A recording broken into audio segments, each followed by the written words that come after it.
The United States government hasn't confirmed this yet, but there are multiple US media reports about the 3,000-strong group from the 82nd Airborne Division that are reportedly going to be ordered today to be sent to the Middle East. These soldiers are an elite group of paratroopers that could be used as a ground force in Iran or perhaps on Karg Island. They can be rapidly deployed in under 24 hours. So we are sort of waiting to see whether or not that order is going to be given by the Pentagon. But it would add to the roughly 7,500 troops that are already on their way to the Middle East to bolster the 50,000 US troops that are already in the region. Some of those extra Marines and sailors are expected to arrive in the Middle East by Friday. Holy shit! Is this real? Alert 42 minutes past the hour. This just in. Orders have been given for the 82nd Airborne to deploy. As of now, the commander and his headquarters element, his staff, will leave soon for the Middle East to begin assessing what will be needed once the target is set. So that is the update we have for you right now. Alert. Man, I wonder what the fuck this means. Oh my God. And yeah, I mean...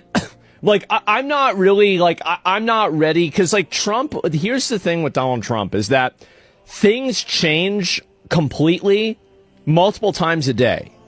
So, like, until there's actually people that are on the ground there and it's happened, like, I'm not going to really get too fixated on this. I'm not going to get too, like, oh, yeah, because, like, yesterday the war's over. Today's the war's just begun. The day before that, the war was over. The day before that, we're going to keep bombing them. Like, you never really know what he's thinking. I mean, I don't know if he knows what he's thinking. National correspondent Jennifer Griffin joins me now reporting from Washington. Hi, Jen. Hi, Martha. Fox News has learned the commander of the 82nd Airborne Division and his headquarters staff have been ordered to deploy to the Middle East, an indication that more ground troops could follow. Thousands of U.S. Marine reinforcements are set to cross into CENTCOM's area of operations in the Indian Ocean as soon as Friday, when one of two Marine expeditionary units arrive on board the USS Tripoli and its amphibious Ready Group. But of those 2,200 Marines, about 800 are infantry. The rest are support and logistics. For comparison, when the U.S. Marines stormed the beaches of Iwo Jima during World War II, it took 70,000 Marines and resulted in nearly 7,000 Americans killed and 20,000 wounded. Iwo Jima was 8 square miles. Karg Island is 12 square miles. There is also the issue of getting the 31st MEU, or Marine Expeditionary Unit, through the Strait of Hormuz, which remains in control of the IRGC and too dangerous to pass. President Trump indicated that he is willing to negotiate. The U.S. has struck over 9,000 targets in Iran, conducted 9,000 combat flights, and destroyed or damaged more than 140 Iranian vessels. Isaiah chapter 34, verse 2. For the indignation of the Lord is upon all nations, and his fury upon all their armies. He have utterly destroyed them. He have delivered them to the slaughter. I want to give all praises and honor to Yahweh, Bahashem, Yahushai, Bahashem, Rakha, Kodash, forgiveness spirit, to do this lesson. As you see in the videos before, you have the the 82nd Airborne Division being deployed. Okay, they are officially being deployed to the Middle East for Iran. Okay, and that same division during the Iraq War got deployed. All right, because it's a ground invasion we're talking about. This is a grounds operation going on. That ain't short. And all this talk that Trump been doing, talking out of 3 sides of his mouth, 4 sides of his mouth, saying all kinds of shit and just flipping it. All right, lying. Oh, 2 days, 3 days, a week, this, it just keeps going, keeps going, keeps going. Do you know why it keeps going? Because it's the Lord's will. It's Yahweh's will we're talking about. Nobody can stop it. Esau can't stop it. Trump can say anything. They can say anything. And a lot of things they say, they have the intention to deceive, to do the opposite. But even if he was serious, okay, he go to sleep. The angel's going to work on his mind, seal his instructions. He wakes up, he going to continue moving forward to make sure what? The will of the Lord comes to pass when it talks about World War III and this war. Okay, so it's a ground invasion. We've been teaching about Iran being a big piece of World War III for years. Russia, Okay. We spoke a lot about Russia over the years. All right. China. And you have to throw North Korea in there because they are a nuclear power. All right. Let's go back. I love this chapter, man, because we're living it out right now. It's living. Let's go back to verse 1. I'll read a couple. Isaiah chapter 34, verse 1. Come near, you nations, to hearken, and hearken, you people. Let the earth hear, and all that is therein, the world, and all things that come forth of it. Right, and he's speaking through the prophets. Okay, he's telling you, listen to the prophets. Listen to my prophets. I'm speaking through them. I'm going to tell you what's going to happen. He's doing that now in real time.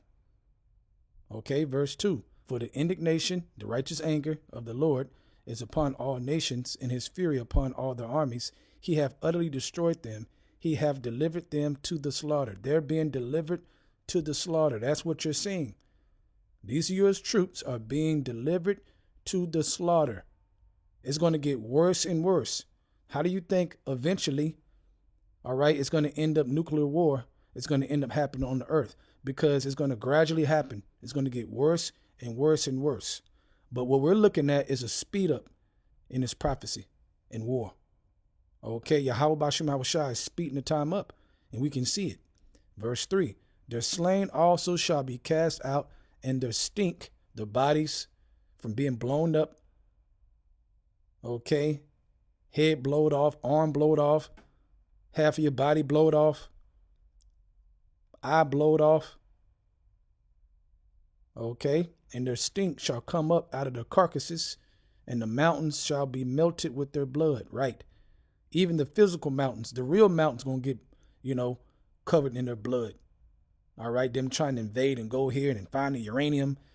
What you mean you're gonna find the uranium? See, Trump talks about that we need these troops to possibly go grab the uranium. Go grab the uranium? Boy. Sound like a suicide mission. All right. But in general, when it talks about the mountains, it's talking about the kingdoms. Okay, wherever they're at, whatever kingdom, okay, that place is going to be melted with their blood. And you can see that happening now because Iran has been shooting missiles, okay, on different countries where U.S. military is, from military bases being put there. Okay, so wherever they're at, they're being hit. Okay, because it's prophecy.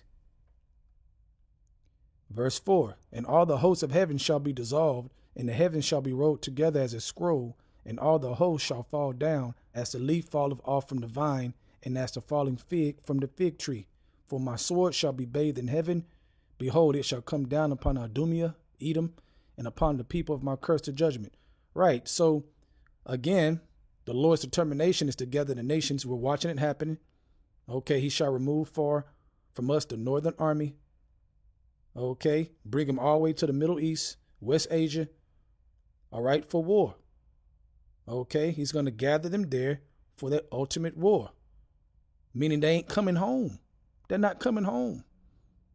Okay, those who die now are going to die now, but overall, they're going to be planted over there, all right, to be prepared for that day, that battle, okay, of nuclear war. That's the truth. And also, I'm going to come back to a follow-up on this lesson to go into the river Euphrates and talk about that because what you're seeing now has a lot to do with that. Okay, I'm going to break that down on my next lesson. Okay, but stay tuned. Continue to watch. Continue to watch, man. We told y'all what was going to happen. We told y'all. We've been telling y'all through the Spirit from Apostle Tahar on down. Okay, this war is going to issue in the kingdom of heaven. Ultimately, okay, because it's going to go nuclear eventually, okay, and in the mix of it, you're going to see the chip being pushed super hard. All right, so with that, I hope you're edified. I want to give our praises and honor to Yahweh, Bahashem, Yahushai, Bahashem, Rakha, Kodash, to give me the spirit to do this lesson. Double honors to the elders of Great Millstone, and Shalom to your Akamat that is doing the truth in all sincerity. Shalom. Stop for a second, because if you're hearing about troops being put on standby for ground deployment, you need to understand something very clearly. That's how forever wars start. Here's what's happening. One of the most important rapid deployment units in U.S. military, the 82nd Airborne Division, suddenly had a major training exercise canceled. Instead of deploying for training, they were told to stay at Fort Bragg right here in North Carolina and remain ready. Now, if you've followed U.S. wars at all, you know what this all means. That's 82nd Airborne is the immediate response force. These are the troops that can deploy in about 18 hours, and their job is to go in first. They seize airports, they secure infrastructures, they open the door for thousands more troops behind them. That's not speculation. That's literally their goddamn mission. Now, if you've studied the Pentagon's playbook before, every ground war, the pattern is always the same. 1. Lock rapid deployment troops in place. 2. Dominate the skies. 3. Surround the region with naval forces. 4. Quietly move logistics, weapons, and supplies. And if all of this is starting to sound familiar, well, that's because that's exactly what happened before Iraq in 2003. And now we're seeing pieces of that same pattern yet again. And here's the truth people don't want to say out loud. The moment you start preparing for troops on the ground, you're not planning a quick operation anymore. You're preparing for a long-standing war. Years, maybe decades, who knows?